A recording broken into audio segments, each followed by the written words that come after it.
সিঙ্গারা রে সিঙ্গারা, তোর যে দেখি সিংখারা। হাই, আমি সাইমা।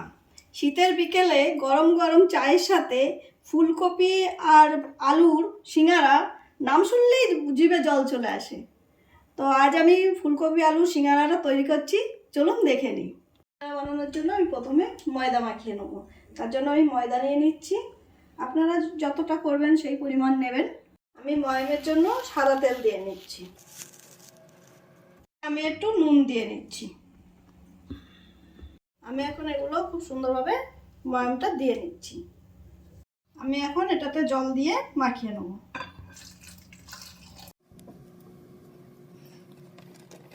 ময়দাটা মাখানো হয়ে গেছে, এখন ঢেকে রেখে দেবো। আমি কড়াইতে একটু তেল দিয়ে নিচ্ছি। এখন কেটে রাখা ফুলকপিটা দিয়ে দেবো। নুনটা দিলাম। এখন আমি অল্প হলুদ গুঁড়ো দিয়ে দিচ্ছি। কপিটা এখন ভাজা হয়ে গেছে, এখন আমি এটা নামিয়ে নেব। আবার একটু তেল দিয়ে 5 ফোড়ন দিয়ে নিচ্ছি।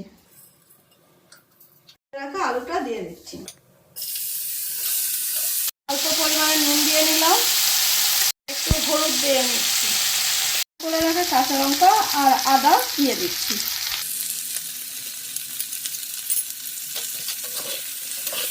তার মধ্যে আমি কড়াইশুঁটি দিয়ে নিচ্ছি। আমি এটার মধ্যে বাদাম দেবো না, তার বদলে কড়াইশুঁটি দিচ্ছি। অল্প পরিমাণে জল দিয়ে দিলাম। এখন আমি 2 মিনিটের জন্য এটা ঢেকে রেখে দেবো। এখন আমি এটার সাথে ফুলকপিটা ভেজে রেখেছিলাম সেটা মিক্স করে দেবো। জিরে, ধনে আর শুকনো লঙ্কা ভেজে গুঁড়ো করা আছে, সেই মশলাটা আমি এখন দিয়ে নিলাম। এখন একটু আমচুর পাউডার দিয়ে দিচ্ছি। আবার একটু অল্প জল দিলাম, খুবই অল্প জল দিলাম। এবার আবার একটু ঢেকে রেখে দেবো কিছুক্ষণ। তরকারিটা হয়ে গেছে, এবার আমি নামিয়ে দিচ্ছি। আমি কড়াইতে একটু সাদা তেল দিয়ে নিচ্ছি ভাজার জন্য সিঙ্গারাটা। আমি সিঙ্গারার জন্য লেচি কেটে নিচ্ছি।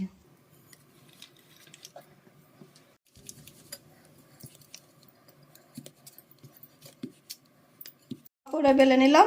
এবার ছুরি দিয়ে 2 ভাগ করে নেব। আমি এই কানায় একটু জল দিয়ে নিচ্ছি। এবার এটাকে মুড়িয়ে ফানেলের মতন বানিয়ে দিলাম। এখন আমি এর মধ্যে বানিয়ে রাখা পুরটা দিয়ে দিচ্ছি।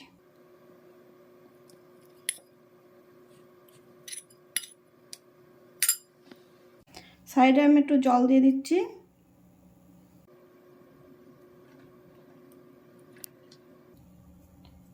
এবার আমি সিঙ্গারা শেপটা দিয়ে নিলাম,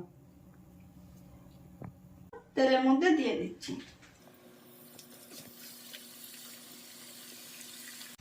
সিঙ্গারাটা ভাজা রেডি। দেখুন, আমি কিন্তু এটা পুরো ধিমে আঁচে ভেজেছি।